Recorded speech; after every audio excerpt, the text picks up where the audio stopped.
Quem crê nos milagres que o Senhor pode operar, diga amém.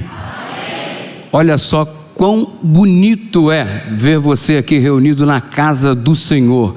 Muito obrigado porque você veio. Eu sei que você fez um esforço danado para estar aqui, apanhou um trânsito muito intenso, mas chegou pela graça de Deus, amém? Obrigado a você que está conectado conosco. Nossa, temos uma multidão online para a honra e glória do Senhor. E algumas coisas precisam ser destacadas, irmãos, porque é para a glória de Deus. Você quer ver um exemplo? Um pessoal que viajou 400 quilômetros para estar conosco nessa noite, amém? Eu estou falando desse pessoal que está sentado aqui na frente de Ibirapitinga, central de Ibirapitinga, Ibirapitanga, meu irmão, estou aprendendo. Salva de palmas, meu irmão, pô, que bênção.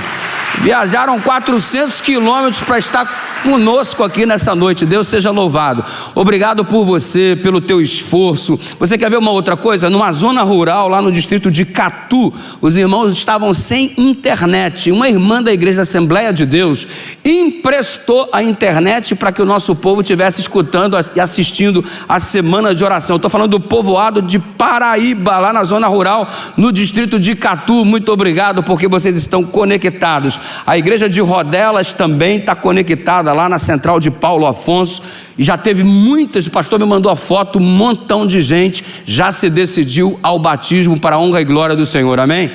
Deus seja louvado pelo mover, pelo agir do seu Santo Espírito em nosso meio, e neste momento não será diferente. O agir de Deus será sentido aqui e em todos os lugares onde as pessoas estão conectadas conosco, em nome de Jesus. Eu creio nisso de todo o meu coração, senão eu não ousaria pregar, eu não ousaria abrir a palavra de Deus, se não tivesse a certeza de que Deus disponibiliza esse poder para fazer milagres na nossa vida. Aliás, você nem precisa de um milagre, você já é um milagre de Deus.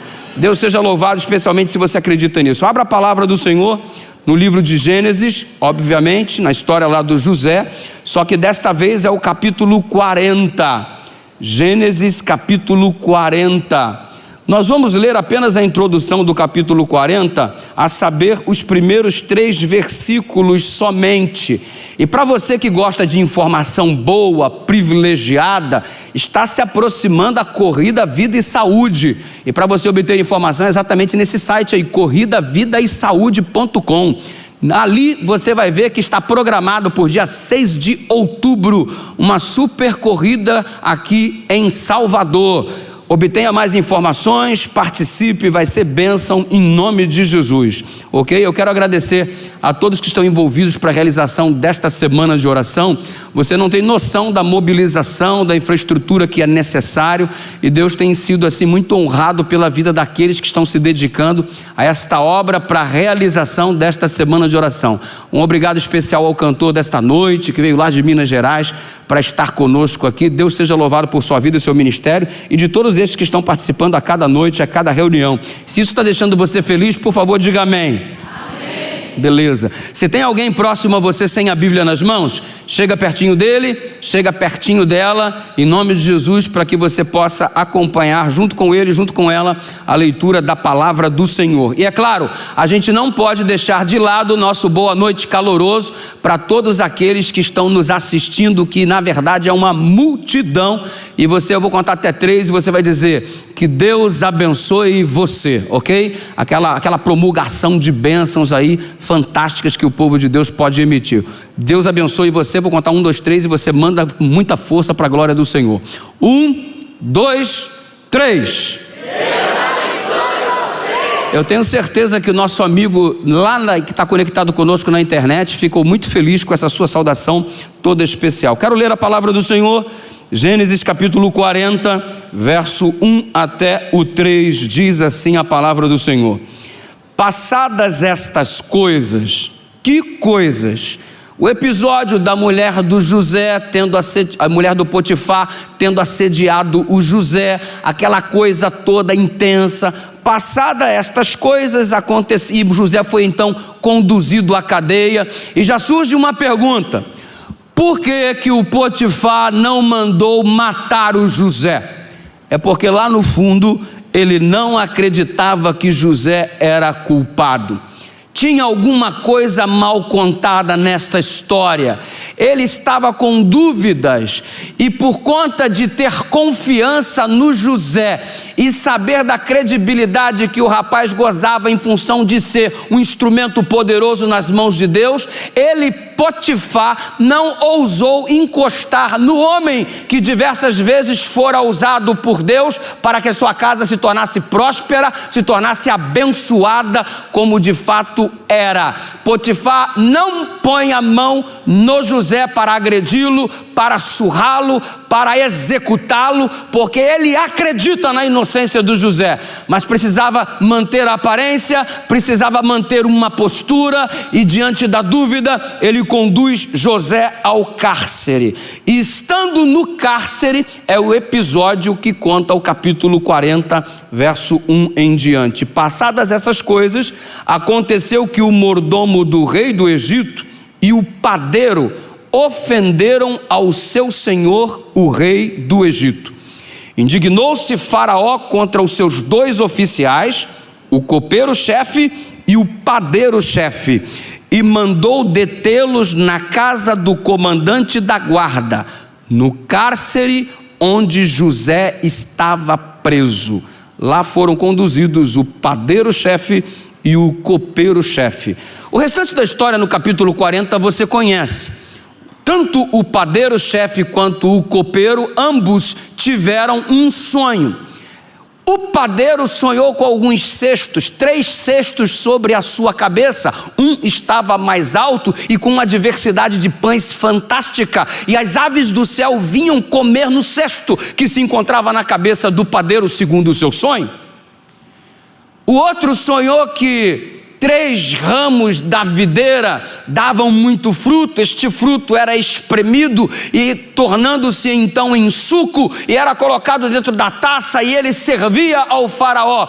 E o copeiro foi o primeiro a contar o sonho para José, que interpretou os 3 ramos como 3 dias e declarou: daqui a 3 dias você estará de novo na presença do faraó, servindo-o como de costume. O outro achou a interpretação legal e ele disse: eu sonhei assim, assim e assado. E José da mesma forma interpretou, dizendo: olha, desses 3 cestos equivalem também a 3 dias. Depois de 3 dias você sairá do cárcere, todavia você será executado, e as aves do céu comerão sobre a sua cabeça. Nossa, que interpretação dura.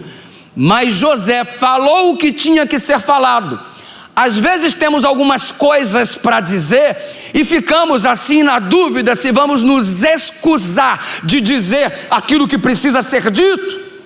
E nós estamos vivendo num evangelho estranho, porque hoje todo mundo tem medo de pregar a verdade, porque alguém pode sair magoadinho, feridinho. Deixa eu te falar uma coisa em nome de Jesus: eu não tenho compromisso nenhum em agradar você. Não tenho. Você não veio aqui, eu não vou massagear teu ego, eu não vou plantar uma semente de uma realidade diferente na sua vida, não vou dar uma massageada para você se achar o melhor do mundo, não vou. Sabe por quê? Porque o que precisa ser dito tem que ser dito, mas tem que ser dito com educação, tem que ser dito dentro de um contexto, porque tem muita gente que gosta de falar a verdade, mas não tem educação nenhuma. E tem gente que confunde sinceridade com falta de educação. Tipo assim: o que eu tenho que falar, eu falo mesmo. Aí tu usa isso aí como pretexto para sinceridade, só que tu é mal educado pra caramba. Então o resultado, a tua sinceridade não vale de nada, porque ao invés de você agregar junto à verdade, você espanta, porque usa a verdade como chicote para bater nos outros, e Deus não quer que você faça isso com a palavra dele. E sabe de uma coisa? Tem muita gente que sacrifica a verdade no altar da paz.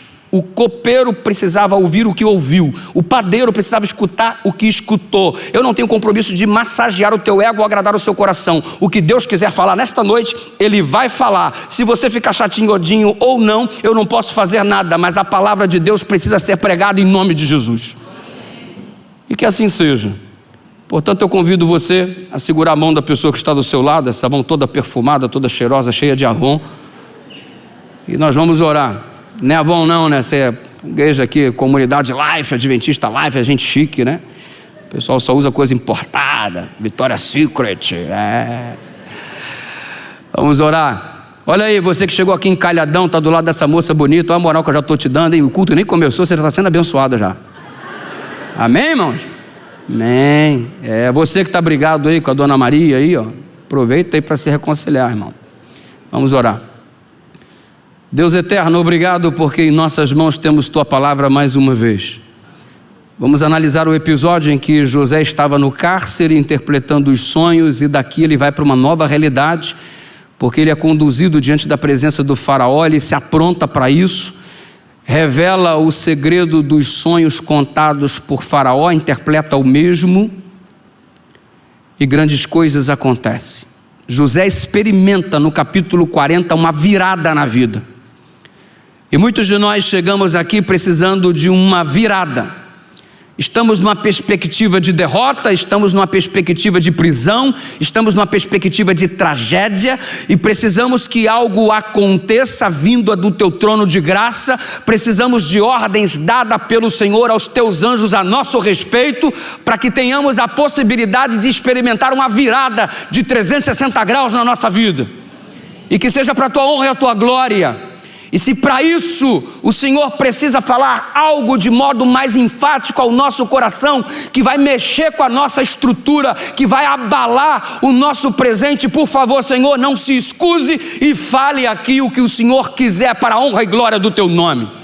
A tua palavra tem poder, ela não volta vazia, e o que nós queremos é terminar dizendo: não sou eu mais quem vivo, mas Cristo vive em mim.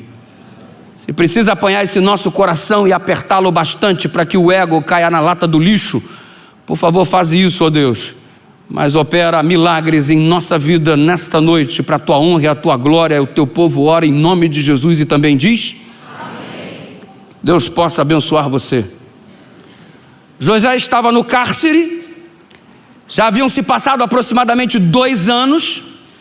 O episódio do sonho do copeiro e o sonho do padeiro deu-se ali no interior da prisão. José, um instrumento poderoso nas mãos de Deus, interpretou o sonho.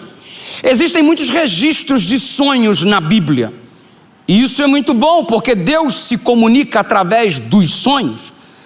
Só que há momentos especiais em que essa comunicação ocorre. A revelação que deve nortear o nosso comportamento não é um aspecto místico, porque às vezes você acha que espiritualidade tem que haver com alguma coisa muito mística, e você é muito espiritual quando você começa a enxergar uns vultos, você é muito espiritual quando começa a ter alguns tipos de sonhos, você é muito espiritual quando tem uma revelação sobrenatural, quando você começa a enxergar o que ninguém vê, quando você começa a experimentar o que ninguém experimenta. Cuidado com isso, porque isso é muito perigoso. Nem sempre esses sonhos são frutos de revelação da parte de Deus para você. É preciso ter muito cuidado, mesmo porque Deus não vai revelar para você aquilo que já está revelado na palavra. É como um episódio que uma vez eu estudei a Bíblia com um homem de uma igreja pentecostal, e fizemos estudos e mais estudos, e um deles foi sobre o dia do Senhor, e chegamos à conclusão acerca do dia do Senhor, e ele me disse: pastor, realmente é irrefutável. Não tem como, não tem domingo escrito na Bíblia. Domingo não é o dia de guarda, o sábado é o dia do Senhor. O Senhor já provou por A mais B, mas eu vou conversar com Deus, e se Ele me revelar que o sábado é o dia do Senhor, então eu vou guardar. Quer dizer que você prova na Bíblia, mas a Bíblia já não vale mais de nada. Sabe por quê? Algumas pessoas estão apanhando a sua experiência particular, a sua experiência pessoal, como sendo a regra de fé e prática. Vou te dizer uma coisa para você abrir os teus olhos em nome de Jesus: a tua experiência particular com Deus não é maior do que a revelação da palavra. Não é maior. O que você entende, ou o que você escuta, ou o que você vê, não sobrepuja a palavra de Deus. Porque de repente tu dorme com a barriga cheia, tem uma congestão, uma noite do inferno, sonha um monte de bagulho e tu acha que é Deus que está falando contigo. Tu dorme mal durante a noite, toma pesada da tua mulher a noite toda, toma pesada do teu marido a noite toda, aí tu acorda de manhã: o inimigo está me atacando. Que revelação é essa, irmão? Estava eu fazendo semana de oração numa igreja aqui do Brasil, numa igreja central, e um rapaz descobriu pela internet que eu estava lá na igreja e foi me caçar lá na igreja. Chegou lá, pastor, eu te acompanho aí pelo Instagram, eu sigo lá o @PRDudu e tal, e eu estou vendo aqui que o senhor está... Aí eu descobri que o senhor estava aqui, eu vim. E eu vim aqui para o senhor me ajudar, porque Deus me revelou que o senhor vai me ajudar. Até aí tudo bem. O que Deus te revelou? Pastor, eu estou fumando maconha há 5 anos e sou membro da igreja. Ninguém sabe, só o senhor, é a primeira pessoa que eu conto. E eu estou aqui contando para todo mundo. Mas não falo o nome dele. Pastor, eu estava orando ao Senhor e Ele me revelou que o Senhor vai resolver o meu problema da maconha. Como que eu vou resolver o problema da maconha? Eu vou comprar tua maconha, irmão? Que história é essa? Como que eu vou resolver? Como que Deus revelou para você que eu vou resolver teu problema da maconha? Aí ele disse assim para mim: Deus me revelou que o Senhor vai me levar para morar na sua casa com o Senhor. E eu já trouxe a mala, e ele trouxe a mala. Ele mostrou a mala para mim. A mala está aqui e eu já estou pronto para ir para a sua casa, porque se eu estiver morando com o senhor, eu vou fazer culto de manhã com o senhor, eu vou fazer culto à noite com o senhor, eu vou para o escritório junto com o senhor, eu vou para a igreja junto com o senhor, e perto do senhor eu não vou fumar maconha. Então eu estou pronto, pastor, porque Deus me revelou. Eu falei: brother, deixa eu te falar uma coisa, Deus revelou para você, mas Ele esqueceu de falar comigo. E pior não é nem isso, eu duvido que Ele tenha revelado para minha mulher, irmão. Eu duvido, eu dó. E outra coisa, foi Deus que te revelou não, brother? Quem foi, pastor? Foi a maconha, irmão. Isso é revelação da maconha. Aqui, eu vou te revelar o que você tem que fazer. Se interna. Tem uma clínica assim, se interna, garotão. E o dinheiro que você está dizendo que ia me ajudar para se sustentar lá dentro da minha casa, você usa para pagar a tua clínica, para um processo de restabelecimento, de recuperação. E vai em nome de Jesus. Umas paradas de revelação. Que eu sonhei, que eu fiz. Eu não estou dizendo que sonhos não são válidos. É bíblico. Mas se um sonho vem para usurpar, vem para roubar o papel da palavra, te conduzido a uma situação absurda que Deus não quer que você tenha, me desculpa, você está num delírio, meu irmão. Você não pode colocar uma experiência mística da tua parte acima da revelação da palavra. Isso não pode acontecer. Isso nem é sinônimo de espiritualidade, é sinônimo de delírio. Vai procurar uma ajuda, meu irmão, porque você precisa achar teu ponto de equilíbrio de novo em nome de Jesus. E sabe de uma coisa? O José ia certinho, trabalhava dentro da lógica. Tem gente que até diz: mas essa interpretação do José era mole, né? Dizer que 3 ramos eram 3 dias, 3 cestos eram 3 dias. Falar que é mole depois que ele interpreta é fácil também, né? É muito fácil. Essa igreja foi muito fácil de ser construída. Você diz isso depois que a igreja está pronta. Vem participar do processo para você ver como é que... é muito fácil ter uma semana de oração assim, né? Coloca umas câmeras, liga na internet, vai ver quanto custou o aluguel do gerador para estar ali fora, parado, sem ser utilizado, somente na espreita, porque se a luz cair, vamos usar para a transmissão não ser interrompida. Vai ver o quanto custa todas essas coisas e todos esses equipamentos para funcionar. Você não sabe de onde veio, você não sabe como é que funciona para as coisas acontecer. Depois que está tudo pronto, é muito fácil virar. É mole, porque ninguém enxerga o processo para ser construído todas essas coisas. E sabe de uma coisa? O José estava ali num processo de revelação que não era fácil, não. Isso era fruto do relacionamento, da comunhão dele com Deus. E diante desse processo em que ele vai ser instrumento nas mãos de Deus, ele o faz estando na prisão. Não existe lugar específico que Deus diga: eu só posso te usar se for aqui. Não importa onde você esteja, você pode ser um instrumento poderoso nas mãos do Senhor. José estava na prisão e Deus o usou poderosamente. José estava na casa do Potifar e Deus o usou poderosamente. José estava em sua casa com os seus irmãos e Deus o usava poderosamente. Onde quer que você ponha a planta dos teus pés, em nome de Jesus, que o Senhor te use poderosamente. 2 anos se passaram. José interpretou os sonhos ali na prisão, sabe, eu já fui na prisão, acho que eu contei até aqui no momento em que estive aqui nessa igreja, mas como o público que nos escuta pela internet é muito maior do que o público que está aqui, vale a pena recordar disso que eu já falei. Prisão. Outro dia eu estava lá no meu escritório, onde eu trabalhava em Belo Horizonte, na Associação Mineira Central, recebi um telefonema. Alô, é o pastor Eduardo Batista? Sou eu mesmo. Pastor, o senhor é pastor da Igreja Adventista do Sétimo Dia? Sou pastor da Igreja Adventista do Sétimo Dia. Quem está falando? Aqui é a professora Sônia, diretora de assuntos de ressocialização do Presídio de Segurança Máxima Nelson Hungria, na cidade de Contagem, que é uma cidade ao lado de Belo Horizonte, Minas Gerais. Pastor, quero fazer uma pergunta. Pô, não. Vocês, adventistas do sétimo dia, não visitam os presos, não pregam o evangelho para os presos não são dignos de ouvir a mensagem? O senhor acha que, bem como os adventistas, que não existe mais possibilidade de transformação para a vida da população carcerária? Eu falei, claro que eu acho, o evangelho é o poder de Deus. E por que vocês nunca vieram aqui pregar o evangelho? Aí eu receba paulada, meu irmão. É porque aqui eu tenho a igreja, todas as igrejas pentecostais, a igreja do evangelho quadrangular, a igreja presbiteriana, a igreja batista, a igreja universal, todas as igrejas vêm aqui, o movimento carismático da igreja católica, todo mundo vem aqui pregar. Nunca vieram os adventistas do sétimo dia.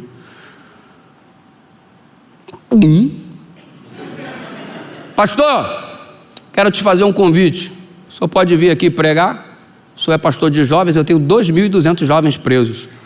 O senhor pode vir aqui pregar? Como que não vai? Claro que posso.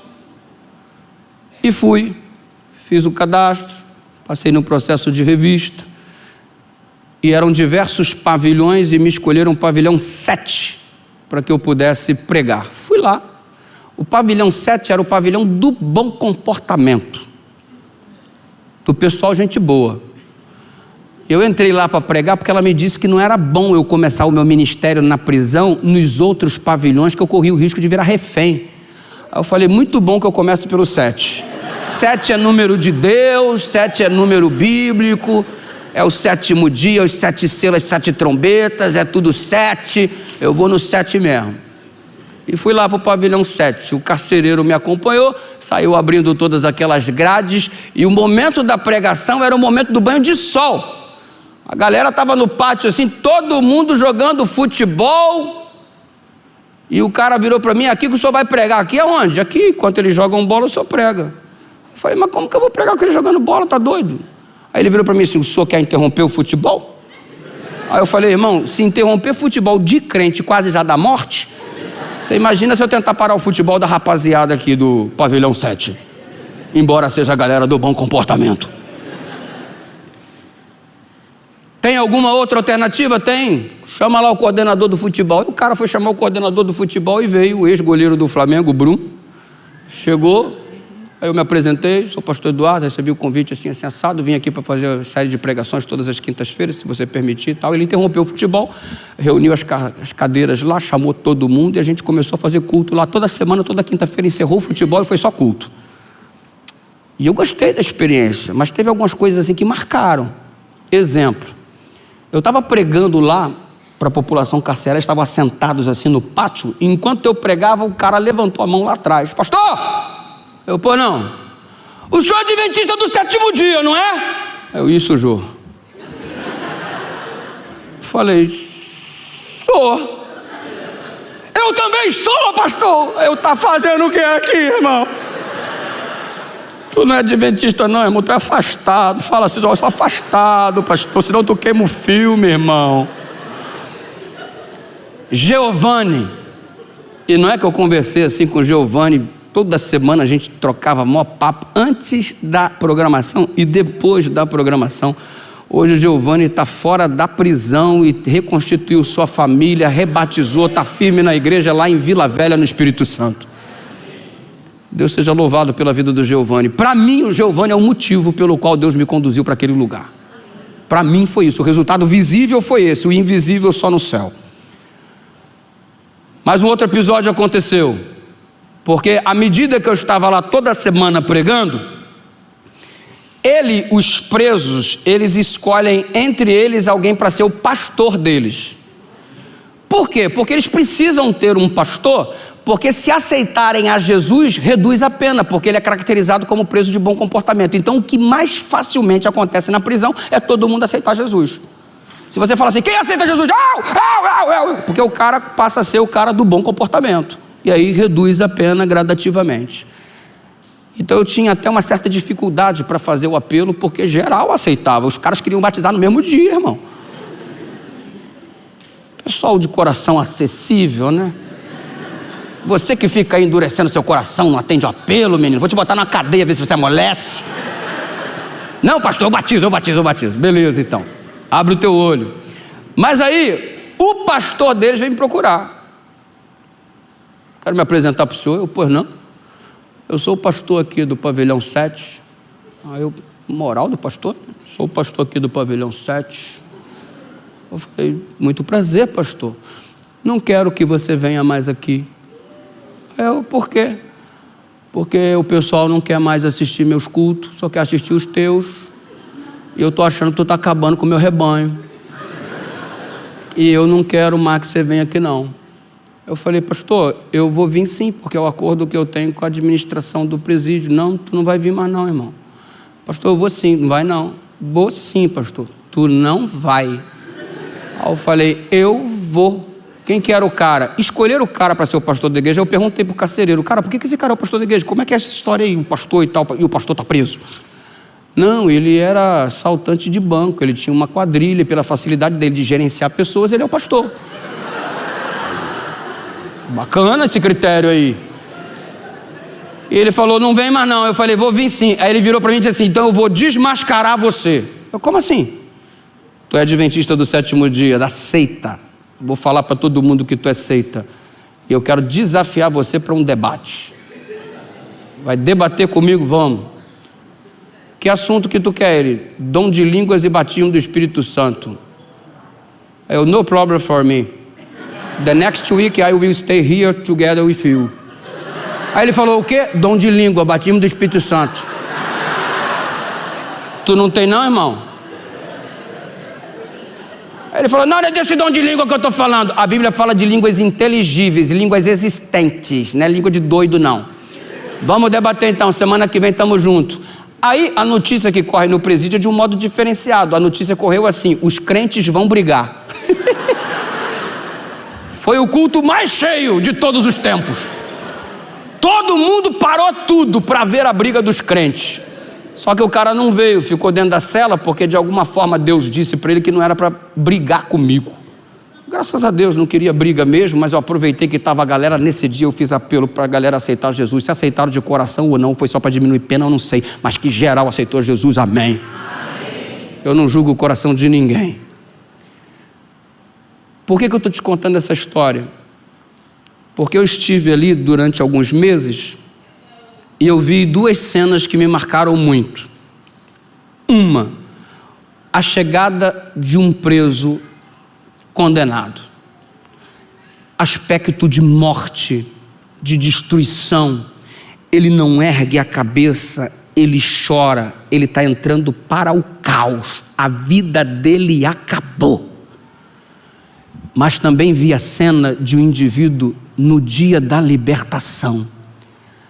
Chorava, mas de alegria. Parecia um canguru de tanto que pulava, de tanto que dava glória a Deus, de tanto que vibrava, de tanto que abraçava, de tanto que beijava, saía beijando todo mundo, beijava até os sols guarda, meu irmão. Felicidade pela libertação. Uma cena que eu vi. A outra, tristeza pela condenação, aprisionamento. Existem dois sentimentos, o sentimento de tristeza que domina aquele que é escravizado e o sentimento de alegria que domina aquele que foi liberto pelo sangue de Cristo.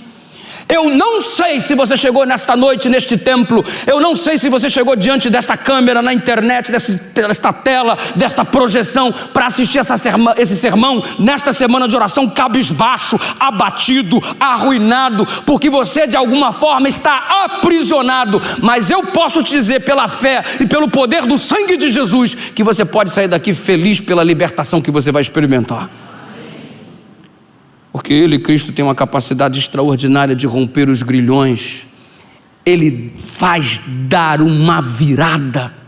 Aparentemente José havia sido esquecido. 2 anos haviam se passado, e exatamente como ele interpretou, foi exatamente como aconteceu. O padeiro foi condenado à morte, o copeiro foi restabelecido a sua função, servia Faraó entregando-lhe o copo repleto de vinho. José havia dito: lembra-te de mim. José foi esquecido. Já teve a sensação de que as pessoas esqueceram você? Já teve a sensação de que ninguém liga para o teu sofrimento, para a tua dor, cada um só enxerga o seu próprio umbigo? Já teve essa sensação em relação a Deus? Você está sofrendo tanto na prisão da vida, que está começando a acreditar que de alguma forma Deus esqueceu de você, Deus virou as costas para você, Deus tem tanta coisa para fazer no universo, como se importaria contigo, com os seus probleminhas? Será que ele não tem coisa mais importante para fazer? Aí você chega à conclusão: eu não sou ninguém para Deus se lembrar de mim, Ele me abandonou, Ele se esqueceu de mim. Esqueceu não, porque quando você olha para a Bíblia, acaso pode uma mulher esquecer do seu filho que em seu ventre ainda mama? Talvez, é raro, talvez, todavia, ainda que ela esqueça, diz o Senhor em Isaías 49, verso 15, eu não me esquecerei de você. Vira para a pessoa que está do seu lado e diga em nome de Jesus: Deus não se esqueceu de você, filho. Quem crê nessa palavra, diga amém. Amém. Deus não se esquece, você que esquece dele.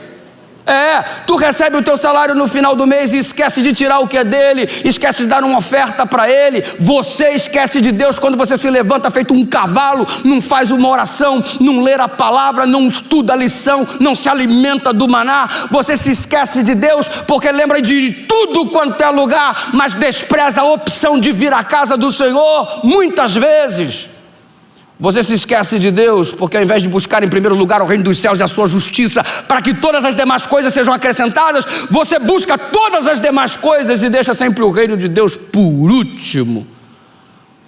E sabe por que às vezes a gente acha que Deus se esquece da gente? Porque temos o costume de apanhar as nossas limitações e jogar nele, como se as nossas limitações pertencessem a Ele.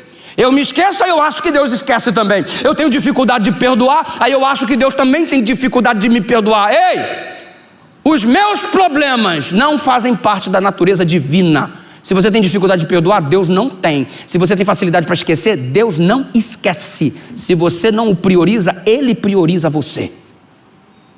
Nosso Deus é extraordinário. Quem crê nisso, diga amém.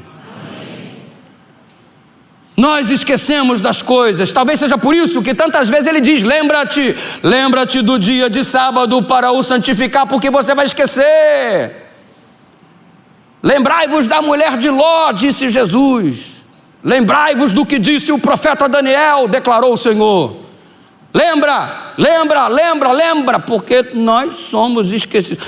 Eu até acho que eu não sou muito esquecido. Minha lua de mel foi lá no sul da Bahia. Escolhi um lugar bom para lua de mel, amém? Bahia. Isso há 23 anos atrás. Arrumei uma casinha emprestada lá em Ponta da Tulha.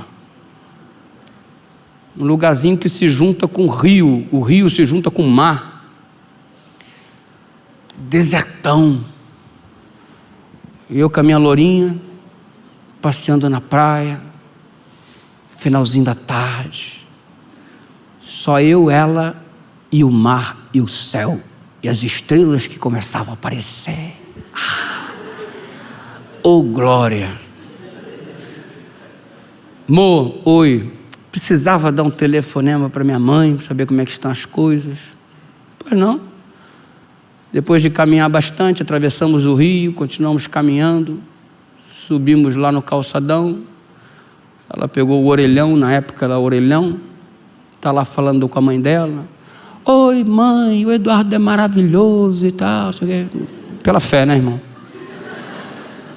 E eu já achei que demorou demais. Aí eu peguei a chave e coloquei assim em cima do orelhão, para descansar um pouco. Era um molho intenso de chaves, e coloquei em cima e tal.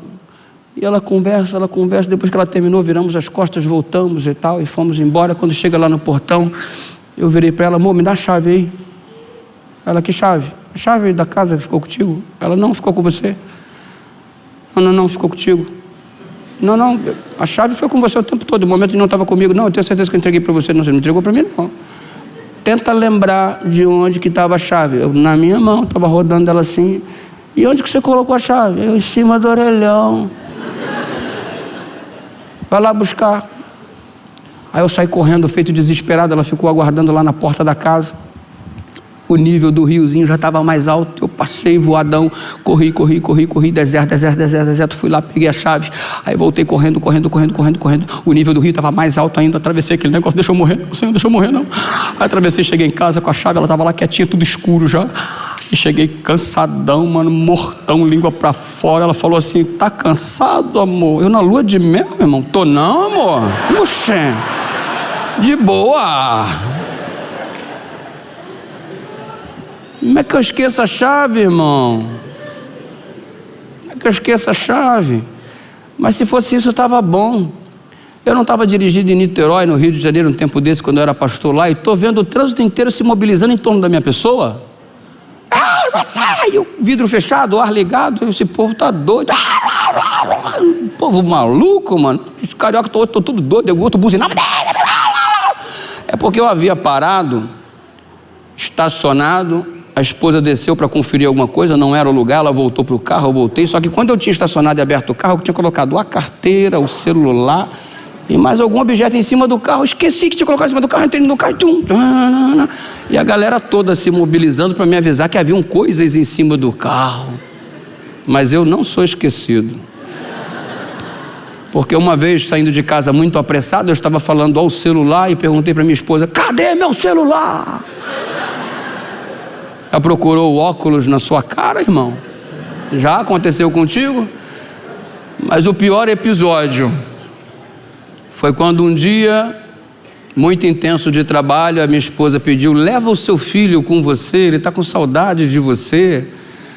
Mas amor, eu vou fazer um aniversário de 15 anos, leva um menino com você, ele não vai te dar trabalho. Leva um menino com você, tá bom. E levei o menino comigo. O bichinho tinha aí seus 6, 7 anos mais ou menos, né, amor? 3 anos, ai meu Deus, é pior do que eu pensava.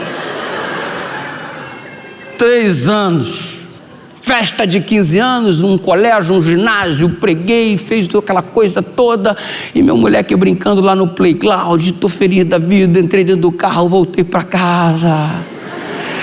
Quando eu estou chegando perto de casa, a esposa liga: oi amor, oi, tudo bem? Tudo bem, e o Lucas? O Lucas tá bem.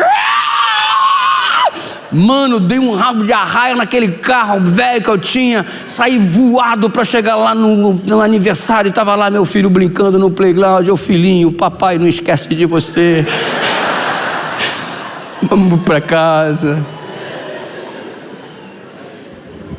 Eu esqueço, você esquece, mas eu não tenho o direito de atribuir essa minha limitação a ele, como se ele tivesse essa incapacidade como nós seres humanos possuímos. Então acredita no que eu vou te dizer em nome de Jesus: Deus nunca se esqueceu de você. O nome teu está gravado na palma da mão do Altíssimo, diz a palavra. Deus não se esquece da gente. Deus não esqueceu o José na cadeia. José teve 13 anos de miséria, 13 anos miseráveis, os piores da vida, 13 anos passando pela rejeição dos irmãos, sendo lançado no fundo de um poço, vendido como um objeto, acusado de estuprador e agora numa masmorra. 13 anos do inferno. mas ele ficou fiel, firme ao Deus do universo que está aqui nesta hora. Firme, nunca duvidou, nunca desconfiou de que ele estava no controle de todas as coisas. Nunca passou pela cabeça do José que ele, Deus, o havia esquecido. E diante de todo esse cenário, chegou o dia da virada. E sabe de uma coisa? Foram 13 anos de perrengue, mas foram 80 anos de alegria. Sabe o que eu estou querendo dizer para você agora em nome do Senhor? Que tu vai passar 13 anos de dificuldade nesta terra, 20 anos, 60, 70, 80, ainda que sejam todos os dias da tua vida de provação, de dificuldade, de luta, de dor, de lágrima. Segura, porque nada está comparado à eternidade de alegria que você terá. 13 anos de provação, 80 anos de vida tranquila, 60, 70 anos de dificuldade neste mundo, uma eternidade de vida tranquila. Como é que você está trocando o eterno pelo passageiro? Como é que você não está buscando em primeiro lugar o reino dos céus e a sua justiça? Pastor, mas está difícil. Eu já não estou nem mais acreditando que eu vou sair da prisão, eu não estou nem mais acreditando que as coisas vão mudar, eu estou nem mais acreditando nessa tal de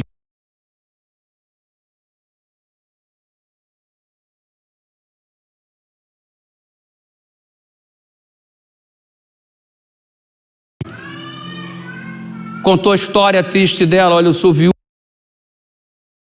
eu estou passando por dificuldade, eu não tenho o que comer hoje. Eu estou ligando para vocês que são meus irmãos, para que vocês me ajudem. E não é que passando a rádio tinha um bruxo que parou na estação da rádio e começou a escutar o apelo daquela mulher. E esse bruxo virou para os seus secretários e disse assim: olha, vai no mercado, compra de tudo, do bom e do melhor. Arregaça de comprar coisa boa. Vai na casa dessa mulher que deu o endereço lá na rádio agora. E quando chegar lá, diga que o diabo mandou isso para ela. Vai lá. E os secretários do bruxo compraram tudo que o chefe mandou, foram com o endereço que haviam anotado na rádio e chegaram na casa da mulher, bateram, e a mulher muito pobre, muito necessitada, passando por dificuldades, e eles começaram a adentrar com aquelas sacolas de comida. Ela foi dominada por uma felicidade, por uma alegria, só que ela não falava nada, ela não perguntava quem mandou. E eles começaram a ficar incomodados: a gente tem que cumprir a missão aqui que o chefe mandou, temos que falar para ela, foi o diabo que mandou isso para ela. Ela está achando que é bênção de Deus, mas não é. E até que um dos servos do bruxo falou assim: a senhora não quer saber quem mandou? E aquela senhorinha viúva, sozinha, passando necessidade, virou para eles e disse: eu não quero nem saber, porque quando Deus manda, até o diabo obedece. Quando Deus manda, até o diabo obedece. Quando Deus manda, até o diabo obedece. Existe uma palavra de ordem ao teu respeito nessa noite. Deus ordenou aos anjos que você fosse socorrido nesse seu momento de dor, que você suportasse um pouco mais, porque tu vai passar 13 anos de dificuldade, 20, 30, 40, 50 neste mundo, mas uma eternidade de bênção está se aproximando de você em nome de Jesus. Você precisa confiar mais. Na vida financeira você precisa confiar mais em Deus. No teu aspecto sentimental você precisa confiar mais na palavra de Deus. Às vezes nós queremos convidar para Deus guiar parte da nossa vida, Ele não aceita. Deus não aceita guiar a sua vida financeira e ficar de lado a sua vida sentimental, Ele não aceita. Deus não aceita que socorrer você na vida sentimental e deixar de lado o teu cuidado com o teu corpo, Ele não aceita. Deus, Ele quer assumir o controle de tudo, porque só Ele pode dar para você aquilo que você precisa para ter uma perspectiva de eternidade, para enxergar aquilo que ninguém vê. José nunca cessou de clamar a Deus, e este é o momento de você fazer o seu clamor, para que o Senhor abra a tua visão, a fim de que tu enxergues os sonhos e as perspectivas que Ele tem para você, em nome de Jesus Cristo. Deus não se esquece de você. Ele está ouvindo o teu clamor nessa noite. Ele ouviu o José da prisão, Ele ouviu o José lá do poço, Ele ouviu o José na casa do Potifar. Ele escuta você, não importa onde você esteja, Ele não se esqueceu de você. Ele ouve o teu clamor. Qual é o teu clamor nesta noite? Quero convidar o Marquinhos para vir cantar. E ele vai falar sobre a capacidade que Deus tem de ouvir o nosso clamor, não importa aonde estamos. Ele, o Senhor, quer ouvir o teu clamor nessa noite, não importa qual seja, mas você precisa se direcionar verdadeiramente a Ele como pastor. Eu quero confiar, pastor, que esses meus anos de lutas serão trocados por uma eternidade de bênção. Eu quero confiar, eu quero acreditar, eu quero viver em função disso. Se é isso que você quer, levanta daí em nome do Senhor e vem reconsagrar sua vida a Deus aqui no altar do Senhor. Pode vir. A música é o chamado dele para você. Erga-se de onde você está. Acredita, Deus não se esqueceu de você. É a noite da virada. José saíra da prisão para ir ao palácio. Um dia sairemos desta prisão para adentrarmos ao palácio celestial para a glória de Deus. A nossa virada está chegando. Eu quero perseverar até lá. Se é isso que você quer, ponha-se em pé, direcione-se até o altar do Senhor e vamos juntos clamar a Ele para que nos ajude a perseverarmos até o fim, porque aquele que perseverar até o fim será. Levanta e vem em nome do Senhor.